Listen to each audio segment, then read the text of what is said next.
शलोम session में आप सबों की सलामती हो। तो हमारे मसीह भाई हैं विवेक, तो बीते 2 दिन जिन्होंने कमेंट में लिखा कि मेरी पत्नी को बच्चे की आशीष दे, प्रार्थना कर दीजिए, आमीन हालेलुया आमीन। उससे पहले उन्होंने फादर शब्द का इस्तेमाल किया।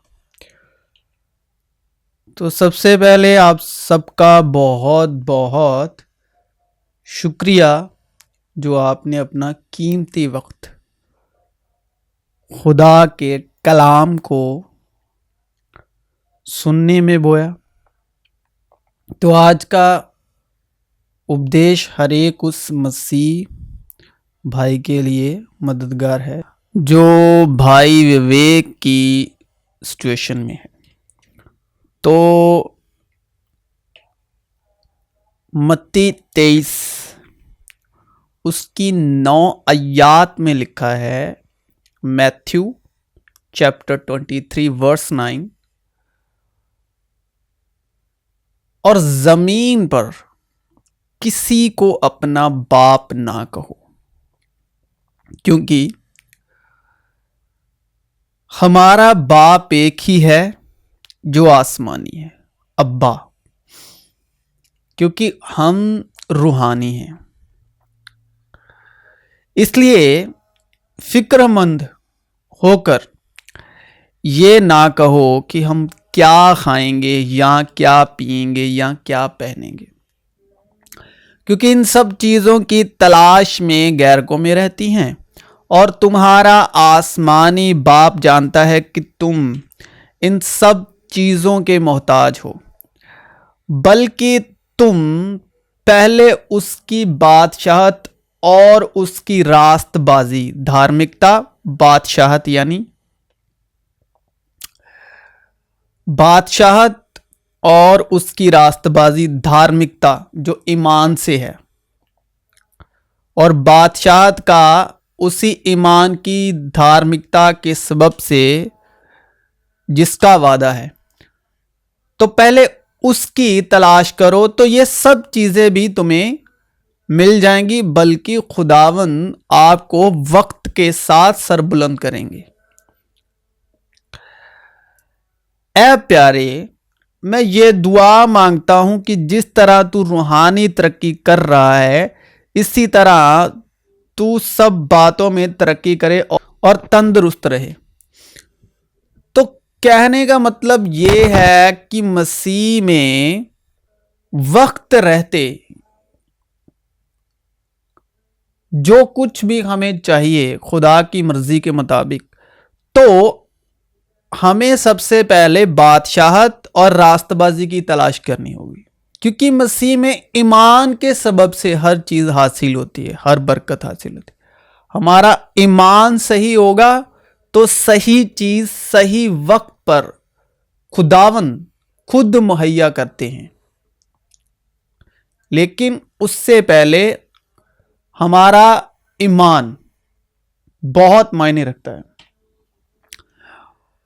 वो बांझ का घर बसाता है और उसे बच्चों वाली बनाकर दिलशाद यानी खुश करता है। देखो, औलाद खुदावंद की तरफ से मिरास है, औलाद खुदावंद की तरफ से मिरास है, और पेट का फल उसकी तरफ से अजर है। इस वास्ते वो मिरास ईमान से मिलती है, वो मिरास ईमान से मिलती है,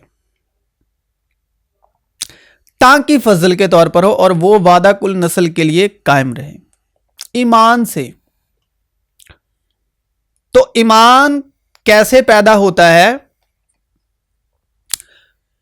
ईमान सुनने से पैदा होता है। और किसे सुनने से पैदा होता है? हर किसी को नहीं, जो कोई खुदावंद के नाम पर आता है, हर किसी को नहीं। ईमान जो कामिल ईमान है, जो सच्चा ईमान है, आसमानी ईमान है, वो मसीह के कलाम को सुनने से ही पैदा होता है। और ईमान के बानी और कामिल करने वाले यीशु को ताकते रहे, जिसने उस खुशी के लिए जो उसकी नजरों के सामने थी, शर्मिंदगी की परवाह ना करके सलीब का दुख सहा और खुदा के तख्त की दाहिनी तरफ जा बैठा। चुनाची लिखा है कि मैंने तुझे बहुत सी कौमों का बाप बनाया। उस खुदा के सामने जिस पर वो ईमान लाया और जो मुर्दों को जिंदा करता है और जो चीजें नहीं हैं उनको इस तरह बुला लेता है कि गोया वो हैं, वो नाउमीदी की हालत में उम्मीद के साथ ईमान लाया, ताकि इस कौल के बामुजिब की तेरी नस्ल ऐसी ही होगी, वो बहुत सी कौमों का बाप हो।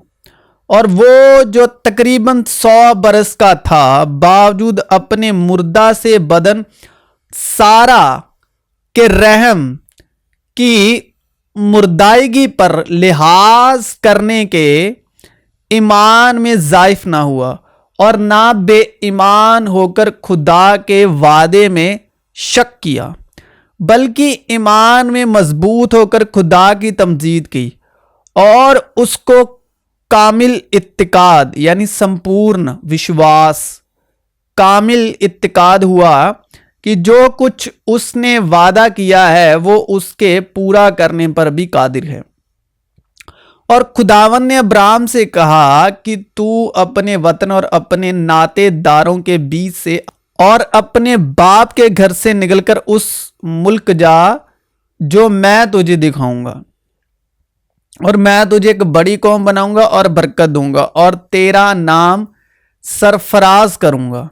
सो तू बाइसे बरकत हो, जो तुझे मुबारक कहें उनको मैं बरकत दूंगा, और जो तुझ पर लानत करें उस पर मैं लानत करूंगा, और जमीन के सब कबीले तेरे वसीले से बरकत पाएंगे।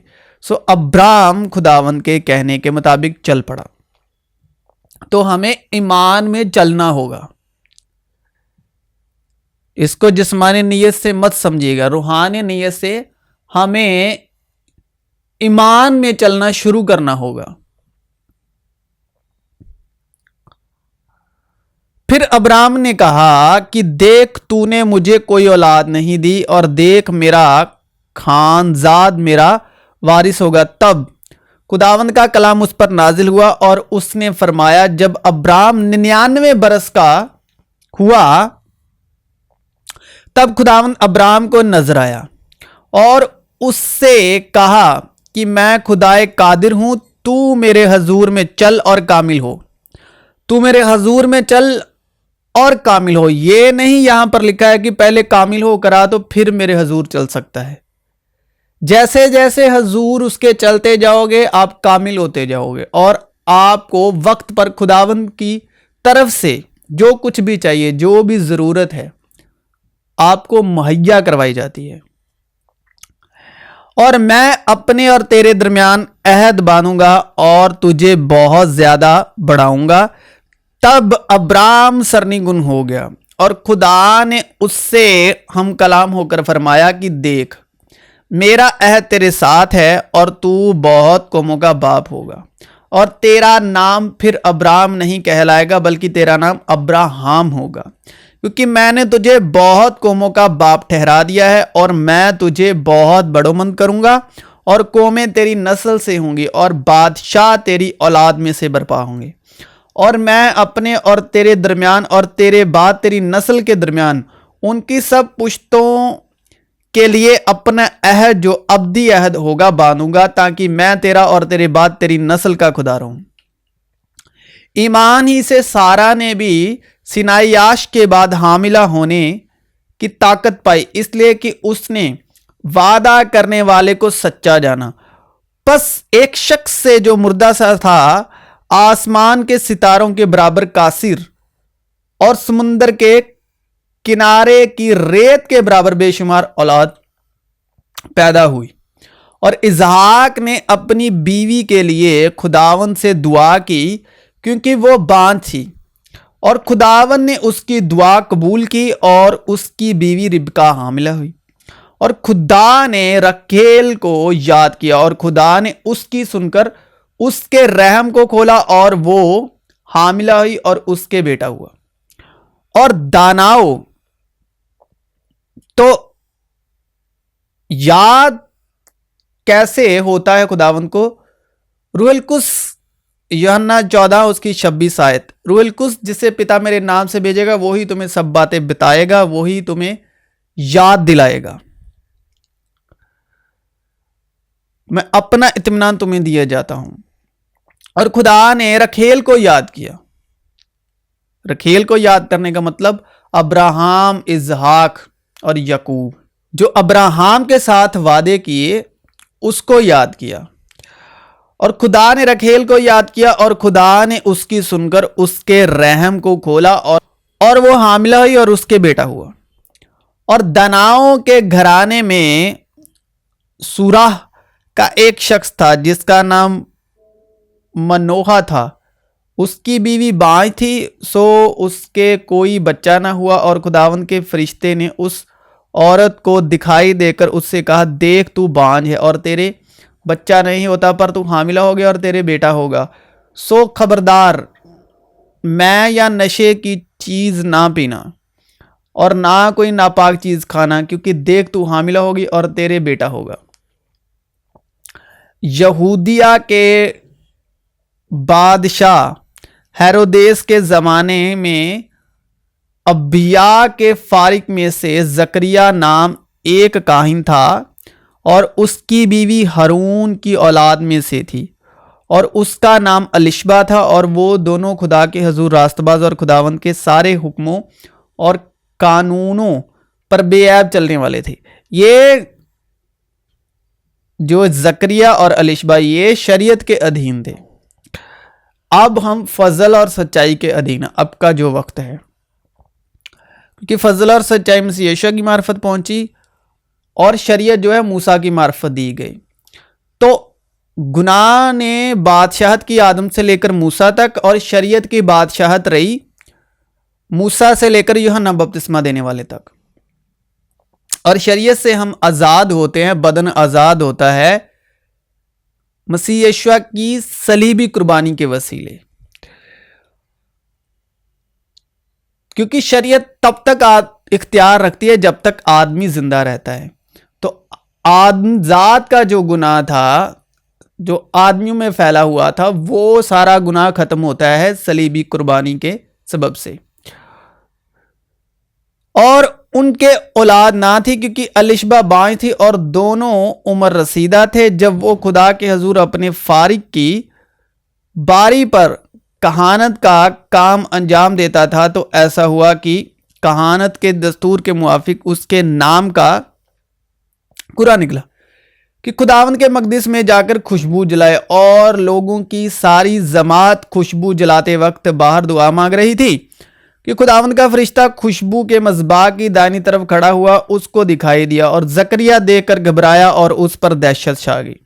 मगर फरिश्ते ने उससे कहा, ए जकरिया खौफ ना कर, क्योंकि तेरी दुआ सुन ली गई और तेरी बीवी अलिशबा तेरे लिए बेटा जनेंगे और तुझे खुशी खुर्रमी होगी और बहुत से लोग उसकी पैदाइश के सबब खुश होंगे, क्योंकि वो खुदावंद के हजूर में बुजुर्ग होगा और हरगिज ना मैं ना कोई और शराब पिएगा और अपनी माँ के पेट ही से रूहुल कुद्स से भर जाएगा और बहुत से बनी इस्राएल को खुदावंद की तरफ जो उनका खुदा है फेरेगा।